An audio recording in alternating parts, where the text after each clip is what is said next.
Hi guys. So I just figured that a number of us may not really have a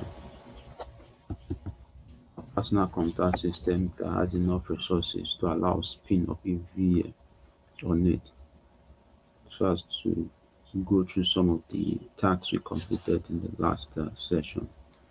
So I thought to quickly make this to show us how we could quickly bring up a VM on the Azure subscription we created, even though our target is to work extensively within the Azure environment. We are still going to cover a majority of all this, but this would serve as a quick guide for us to be able to come up with a VM and complete one or two tasks within the Windows Server environment, and also following the fundamentals of the Windows Server uh, content at shared with us. So here I have my browser. I'll quickly go to portal.azure.com. Assume we already signed up on Azure for the free account. So once you have here, our target here is to create a virtual machine. So you either see it here, virtual machines, or if it's not there, there's this search bar from where you can do virtual machines. Uh, so here I would go ahead to say, yeah, I have an existing virtual machine running, but let's see how to create our own. I'll click on Azure virtual machine.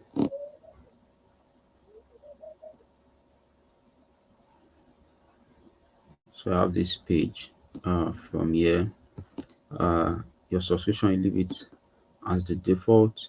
Here you could create a new one. I could call this one as a source group name. We'll come back to explain a lot of all these options and parameter. So I'll call this also tax 301.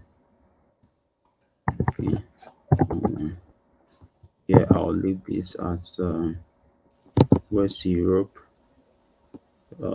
My image will be Windows Server 2019 standard. I'll give this. I'll give this username called tax, and I'll give it a password. I'll give this password also. So I'll leave this RDP. I'll come to explain the whole of this much later.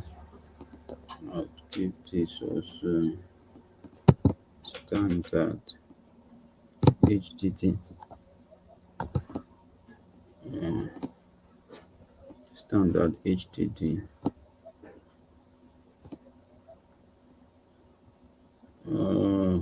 Yeah, I'll go next. I'll leave the whole of this as default. I'll check this because we're still going to delete this virtual machine. Once we are done, it's important that once you are done, you delete it so that it doesn't consume your free credit and even begin to charge you.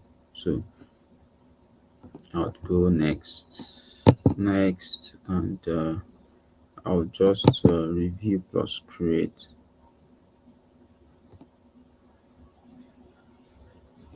Then I'll go ahead and create. So this will go on to create the virtual machine for us, starting with each of the components one after the other.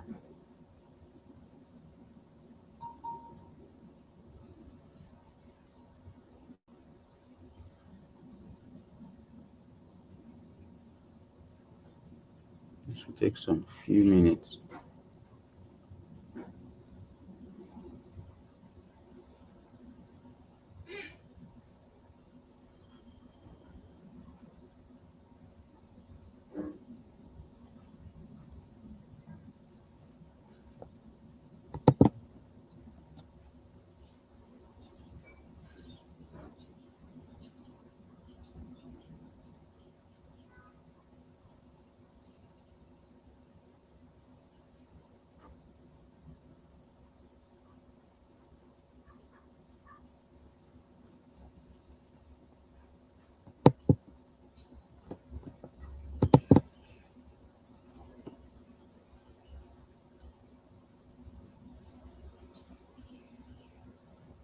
So this is done.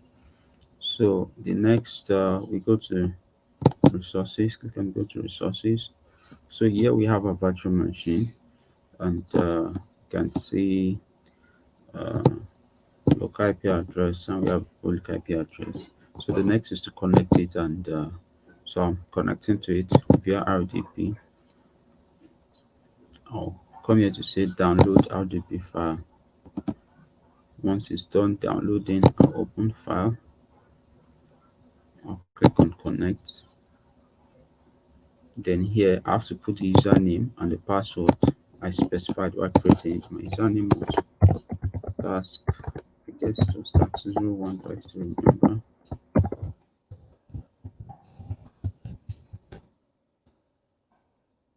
Not tax 01. I guess it is tax. It was tax.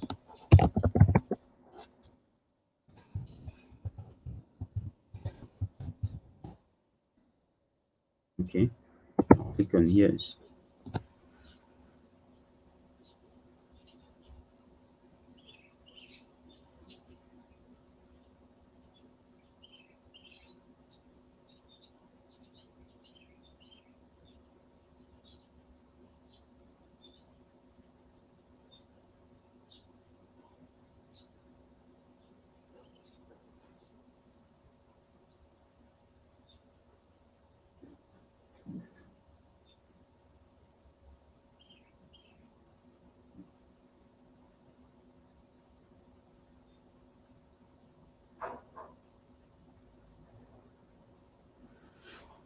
So here I have my Windows Server 2019 up and running,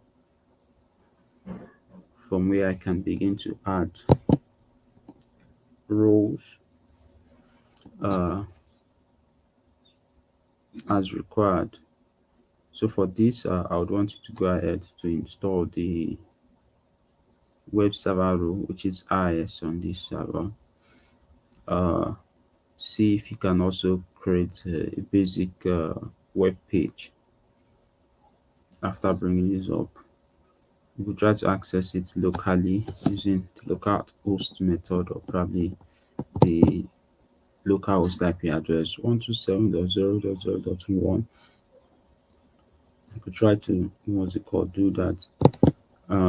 If you follow the Windows Server Fundamentals uh, video I earlier shared, there they will discuss a number of other roles which you could also come here to see if you can install yourself and try to understand the functions of those roles. Like I emphasized in the last session, that all these roles or services, let me use the word services, are standard, like DHCP, DNS, they are standard services where they are standard. So the way they are being implemented across different technology differs. So, but the most important thing is to understand exactly how they work and what functions do they serve within the whole uh, uh, service or probably infrastructure ecosystem.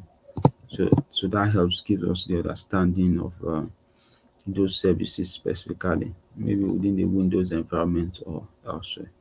So if you have any questions or challenges, you could just drop them in the Discord channel.